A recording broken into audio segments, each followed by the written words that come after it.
Thanks for joining us this fine Friday afternoon, folks. I'm Michael Bodmer alongside Nicole Fowler, who's making her debut on the tube. Thanks, Mike. I feel good. And that's not the only good news. You heard the headlines, Cougar fans. BYU was outstanding last week and moved one game closer to becoming bowl eligible. That's right, and CoogTube reporter Brooke Davis was at the game last Saturday, and she joins us with the recap. Now, Brooke, what changed that made this such a turnaround and got such an explosive victory for us? 2 weeks ago, I was sitting in the same seat, and we were discussing a disappointing win, if that's possible, against Wyoming. We talked about a much-needed breakout game from Jake Heaps, and that is exactly what we saw last Saturday against UNLV. The outcome was anything but disappointing. Cougars entered LaBelle Edwards Stadium on a warm November afternoon to take on their Mountain West foes, the UNLV Rebels. The Cougar defense set the bar high for the offense when senior cornerback Brian Logan picked off a pass on the very first play of the game. Although BYU's offense was forced to punt on their first drive, they later took command with 5 touchdowns in a row, the first 3 on the ground. The first touchdown came on a 13-yard run by true freshman Josh Quezada. 5 minutes later, Brian Correa found some open space and muscled his way into the end zone. With a 14-0 lead, JJ DeLuigi followed suit and started the second quarter with a touchdown of his own. This gave the Cougars their largest lead of the season. 3 minutes later, Heaps hit fellow freshman Cody Hoffman for a 37-yard touchdown. The pass was Heaps' longest of his college career and Hoffman's longest reception. Quezada had deja vu in the final minutes of the first half and ran in another 13-yard touchdown. BYU's defense worked just as hard as the offense. UNLV didn't cross midfield until the final minute of the first half. Mitch Payne put away a 48-yard field goal in the remaining seconds to end the half 38-0. This more than doubled every previous halftime score of the season. The Cougars came out just as strong in the second half. Heaps found Luke Ashworth with a 42-yard pass, surpassing his 15-minute-old record. It was Heaps' first game with multiple touchdown passes in his young career, and the extra point gave BYU a 45-0 lead. Again in the third, Quezada could not be stopped. He scored another touchdown and became BYU's first true freshman to score 3 in a game since Curtis Brown's 3 rushing touchdowns in 2002. BYU's backup quarterback James Lark saw his first action of the season in the fourth quarter. He set up Payne's 25-yard field goal to give the Cougars their final score of 55 points. Payne set a new BYU career record for most PATs attempted, 181. However, UNLV would not go silently. BYU's defense and reserve defense kept the Rebels scoreless until the last 40 seconds of the game, when they completed a 70-yard drive for a touchdown. The final score was 55-7. This is BYU's first multiple game win streak this season. Heaps finished the game topping Ty Detmer and Matt Berry as the new freshman all-time leading passer with 1,351 yards. This was the most complete game BYU's offense has seen all season. So, Brooke, do you think we can expect more big games like this from Heaps? Heaps still is relying heavily on the 3 guys on the ground, JJ DeLuigi, Josh Quezada, and Brian Correa. But he's getting more comfortable passing, so if he can get on a roll, BYU set. Great. All right. Well, finally, the Cougars' passing game resembled the Cougars of old, throwing for nearly 300 yards. The Cougars also punished UNLV with the ground game, racking up 216. The BYU defense continued to dominate since Bronco took over, holding UNLV to 122 yards passing and a measly 22 yards rushing. What else needs to be said? BYU completely dominated the Rebels. Now, even though the Cougars ran over UNLV Saturday, Coach Mendenhall says it's too soon to start celebrating, but also says he thinks the bye week helped them refocus and work on improving their game.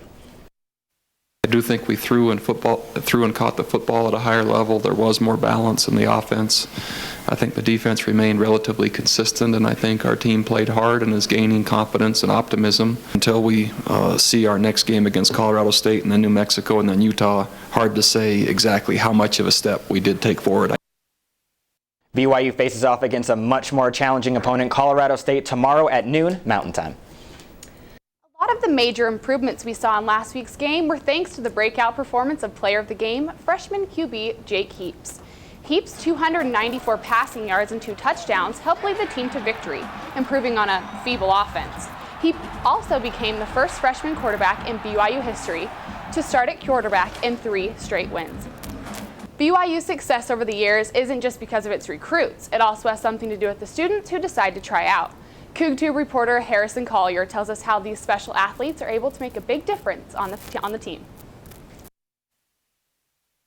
If you were to look up football player in the dictionary, you'd probably see words like tough, competitive, and strong-willed. These words aren't just seen in the starters, but they are also seen in the students who decide to try out for the football team. Maybe even more so.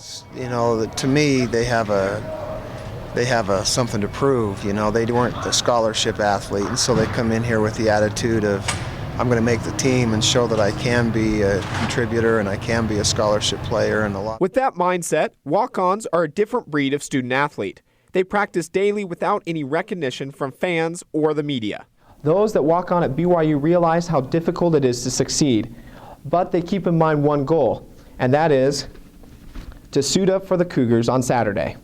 You know, these people don't know you, they don't know your skills yet, and you just have to show it, you know, day in and day out. It'll pay off. Kind of in my situation, it paid off because through the Y runs, I've taken first in the Y, you know, during drills. You just got to make yourself stand out, you know, if you're... Some players have shown that it's possible to be successful after they've walked on. Andrew Rich was able to work hard enough to become the defensive captain. Last year, Brian Correa worked his way into the starting rotation and helped the Cougars beat Oklahoma. These stories give confidence to all that try out at BYU. From Provo, Harrison Collier, CoogTube. Coach Bronco Mendenhall says he loves walk-ons in his program. Since Bronco took the helm in 2005, 29 walk-ons have earned scholarships to play for BYU. When CoogTube returns, Cougar Dreams. High school football players from around the country have their sights set on Cougar Blue. And camping crowds. Die-hard BYU basketball fans camp out for the home opener against Fresno State. Don't touch that dial. Hope. Many high school football players dream of someday wearing the Cougar Blue. CoogTube reporter Eripan Zarko tells us what players go through to be recruited. Nicole, recruiting is a complicated process both for BYU and the players, but many of these kids are up to the challenge. Several dozen high school football players have their eyes on BYU as one of their options, and many of them have already made a verbal commitment to play for the Cougars. In fact, at least 19 players from all around the country have been offered the opportunity to come play for BYU. Timpview High's Colby Jorgensen, a tight end, plans on accepting the opportunity to play for BYU. And with the young pack that the Cougars have, it might be a great chance for him to get the experience he needs to succeed. I want to play tight end there, and I think that's the best place in the country if you really want to be used as a tight end and have a good experience that way. Playing for the Cougars is not an easy thing. Not only do players need to have the skills, but they also have to adopt BYU's honor tradition. For some, it might be hard, but for others, it is a challenge they're more than happy to take on. It's been a dream of mine just forever since I was little to go to BYU. I've just been true blue ever since I was a little kid. It would mean the world to play for BYU. I just love that place. But for many players, being recruited is a more complicated matter. Not only their abilities are taken into account, but also the playtime they could eventually get after they get recruited. Even though many of these players have the desire to play for BYU, not all of them commit because they feel they would have better opportunities in other programs. BYU is a good school, and I would love playing there, but I told them I didn't want to go there because I wanted to play, and I knew if I went there, I wasn't going to be able to because they have a lot of good running backs. Congratulations to all those players being offered a scholarship, and best of luck to the new recruits for the Cougars. A few recruits have verbally committed to BYU, but they don't officially sign until early February. A few of these recruits are Manoa Pikula, who's ranked number 4 in the nation as a fullback, tight end Colby Jorgensen from Timpview High, and middle linebacker Austin Heder from Pleasant Grove.